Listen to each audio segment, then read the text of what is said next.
देश के उन सभी समझदार और ईमानदार मतदाताओं को धन्यवाद जिन्होंने लोकतंत्र को एक तंत्र बनाने से रोका।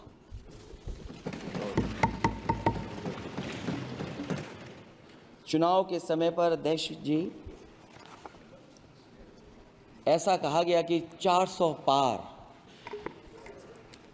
मैं समझदार जनता को फिर एक बार धन्यवाद दूंगा और मैं कुछ कहना चाहता हूं कि आवाम ने तोड़ दिया हुकूमत का गुरूर, दरबार तो लगा है पड़ा गमगीन में बेनूर है पर।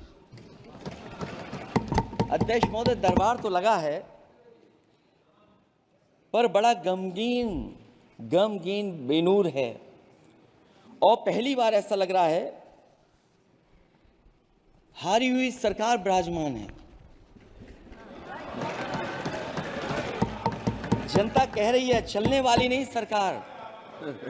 अध्यक्ष महोदय, जनता कह रही है चलने वाली नहीं, ये गिरने वाली सरकार है। और क्योंकि ऊपर से जुड़ा कोई तार नहीं, नीचे कोई आधार नहीं, अधर में जो है अटकी हुई वो तो कोई सरकार नहीं।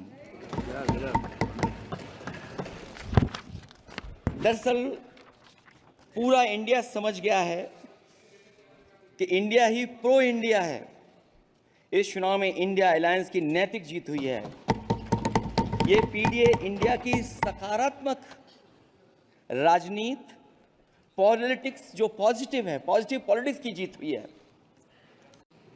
मुझे याद है अध्यक्ष महोदय, देश के प्रधान सांसद जी ने अनाथ पशुओं के बारे में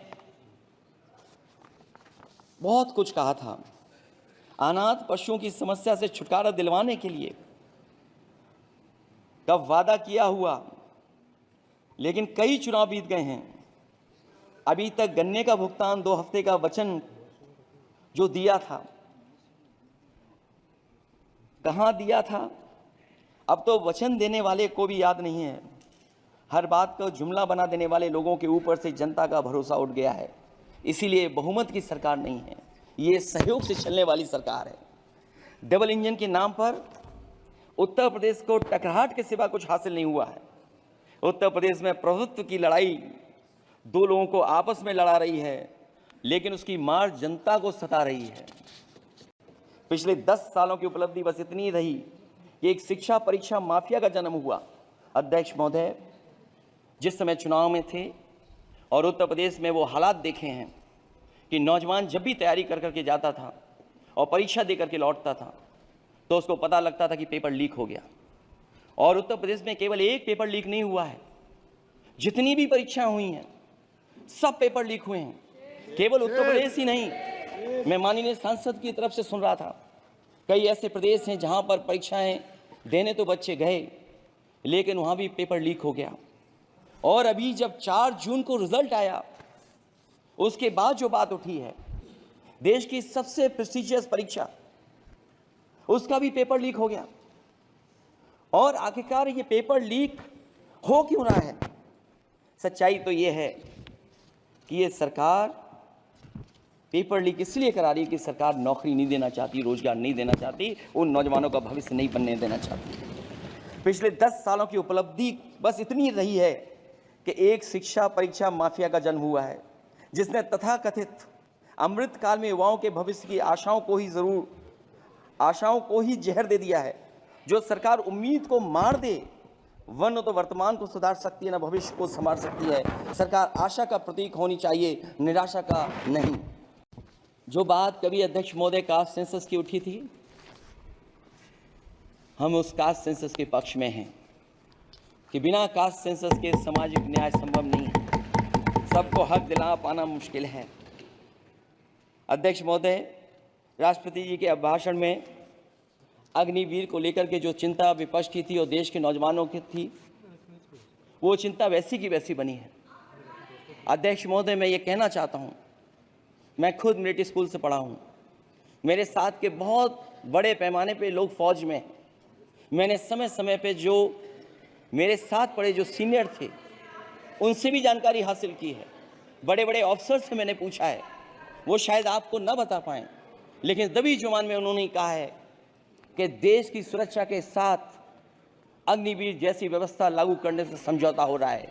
अध्यक्ष महोदय, किसी भी देश की सबसे बड़ी प्राथमिकता अगर कोई है तो वो देश की सीमाओं की सुरक्षा है। अग्निवीर जैसी व्यवस्था से कभी संभव नहीं है। अध्यक्ष महोदय, हम अग्निवीर व्यवस्था को कभी स्वीकार नहीं कर सकते हैं। आज नहीं कल, कल नहीं बाद में, जब कभी भी सत्ता में इंडिया गठबंधन आएगा, अग्निवीर व्यवस्था हमेशा हमेशा के लिए खत्म हो जाएगी। अध्यक्ष महोदय, जिन्होंने कहा कि हम आय किसानों की दोगुनी कर देंगे,